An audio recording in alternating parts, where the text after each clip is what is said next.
Hi everyone, welcome back to Tech It's Simple. In today's video, I'm going to show you how to change your Snapchat password. Watch that video till the end and don't forget to subscribe to our channel by hitting that subscribe button.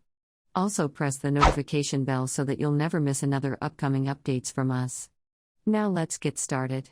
Tap Open Snapshot application from your app drawer and make sure that you're logged in. Once you are, tap on your emoji located at the upper left-hand corner. This will open up your profile. Tap on the gear button at the upper right-hand corner from a profile page to bring up the settings menu. Right where you can see a password option, give it a tab.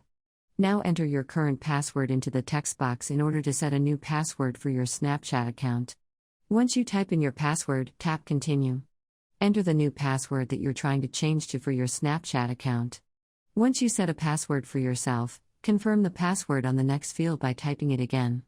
Make sure both of your passwords in the text boxes matches and finally tap Save as soon as you do that. You have successfully updated or changed your password to a new one on Snapchat application.